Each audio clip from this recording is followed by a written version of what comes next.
Hello नमस्कार दोस्तों, आज हम पढ़ेंगे परसेंटेज के 4 ऐसे सवाल जिनको पूछने की संभावना लगभग प्रत्येक एग्जाम में होती है। ठीक है, और हर बार आता है, ऐसा एक क्वेश्चन आता है हर एग्जाम में। ठीक है, जिस एग्जाम में भी मैथ आते हैं। ठीक है, तो आज हम पढ़ेंगे परसेंटेज के 4 क्वेश्चन। तो देखिए क्या होता है। मान लो आप, जैसे ये सवाल है, यदि ए की आय बी की आय से 25% अधिक है तो बी की आय ए की आय से कितने परसेंट कम होगी। ठीक है, तो इसका जो सबसे सिंपल मेथड है, इसमें थोड़ा टाइम खर्च होता है लेकिन सिंपल मेथड है, R upon 100 plus R into 100। R क्या है यहाँ पर? दर है, यानी कि परसेंटेज में कितना है वो दर है यहाँ। ठीक है, तो यदि ए की आय बी की आय से 25% अधिक हैं तो 25% अधिक है, इसको लिखेंगे हम यहाँ। ठीक है, 25% अधिक, तो ये लिखे हमने 25% अधिक है तो बी की आय ए की आय से कितने परसेंट कम होगी। तो 100 प्लस आर यानी कि 125 हो गया। 100 प्लस आर, आर कितना है यहाँ? 25 है, इंटू 100 कर दो। ठीक है, तो 25 से ये कटा कितने बार? 5 बार। ठीक है, और 5 से 100 कट गया कितने बार? 20 बार। तो कितने परसेंट कम हो जाएगी? 20% कम हो जाएगी। लेकिन इस मेथड को हम यूज़ नहीं करेंगे। हमारा जो मेथड है वो समझदारी का मेथड है। समझो आप चीज़ों को, रटने के बजाय गणित में चीज़ों को समझा जाता है। ठीक है, उससे ज़्यादा बेनिफिट मिलता है हमें। ठीक है, क्योंकि वो ज़्यादा देर तक हमारे दिमाग में टिक पाते हैं चीज़ें। ठीक है, तो इसको समझो कि यदि ए की आय बी की आय से 25% अधिक है तो 25% अधिक है किससे? बी से ज़्यादा है। मान लो आप बी को 100% मान लो, 100 मान लो बी की आय। ठीक है, तो ए की कितनी होगी? 125 होगी। और इन दोनों के बीच में अंतर कितना है? 25 का है, क्योंकि ए बड़ा है बी से कितना? 25 साल बड़ा है, यह मान लो आप। तो भाई देख लो, 25 साल बड़ा है। तो हम करेंगे, ए की आय कितनी हुई? 125 हो गई। ठीक है, यहाँ लिखेंगे हम 125। जिसकी आय ज़्यादा है उसको हम लिखेंगे यहाँ नीचे। ठीक है, तो 125, और कितनी ज़्यादा है? वो है 25 ज़्यादा। ठीक है, अब इसको परसेंटेज में कैसे निकालेंगे हम? इंटू 100 कर दो। वही बात है, इनके करना क्या है, यहाँ पूछा है यदि ए की आय बी की आय से 25% अधिक हैं। इस लाइन को समझो।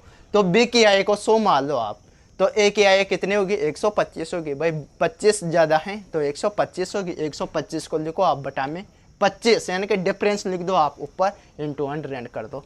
वही ये 5 बार, और 5 से 100 कितने बार? 20 बार, और ये आ गया 20%। इनकी बी की आय ए की आय से कितने परसेंट कम होगी? 20% कम होगी। सेम बात यहाँ है, यदि ए की ऊंचाई बी की ऊंचाई से 20% कम हो।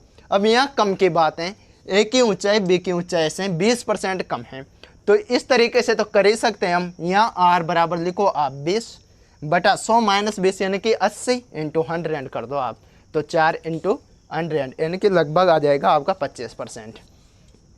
तो कैसे करोगे इसको? अब समझो आपका ए की ऊंचाई बी की ऊंचाई से 20% कम है, तो 20% कम है तो ये क्या है? इनका डिफरेंस है, 20% कम है।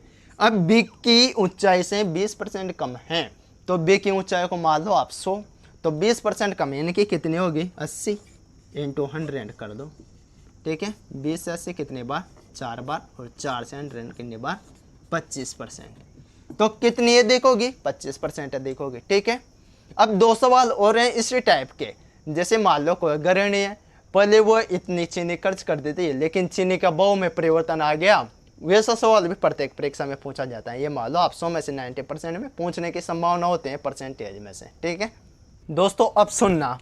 मान लो आप गांव के निवासी हो, तो गांव में जब भी किसी भी वस्तु पर, कोई किराना का सामग्री है किराना की, तो किसी भी वस्तु का मूल्य ज़्यादा होगा तो हम क्या सोचेंगे कि यार अब थोड़ा कम खर्च करना चाहिए। मतलब ठीक है, जैसे शक्कर है तो पहले 1 किलो खाते थे हम, तो अब थोड़ा कम खाने लग जाएंगे। ठीक है, हिसाब मतलब थोड़ा हिसाब से काम लेना स्टार्ट कर देंगे, यही होता है।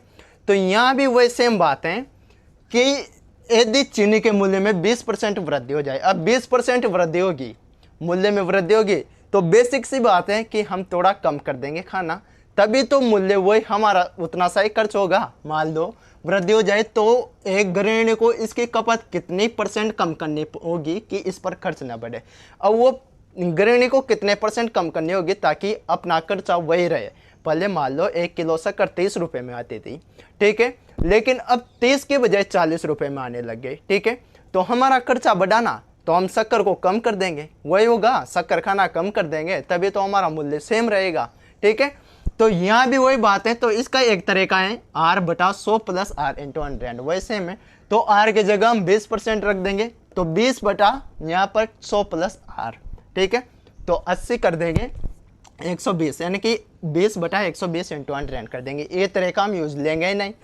तो अब आप वही समझो 20% की वृद्धि हो जाए, तो 20% के क्या हो रहे हैं, मान लो पहले 100 थी, मान लो पहले मूल्य कितना था, 100 था, अब 20% बढ़ गए तो बढ़ा कितना, 20, इसको लिखो आप यहाँ।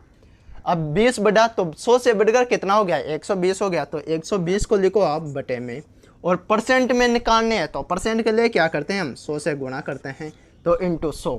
अब ये कट गया कितने बार, 6 बार, और 6 से ये कितने बार, 16 से ही 2/3%, यानी कि उसको 16 से ही 2/3% चीनी कम करनी होगी ताकि उसका खर्चा वही रहे जो पहले होता था।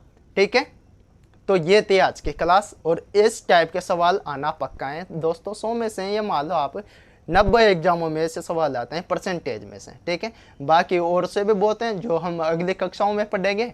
ठीक है।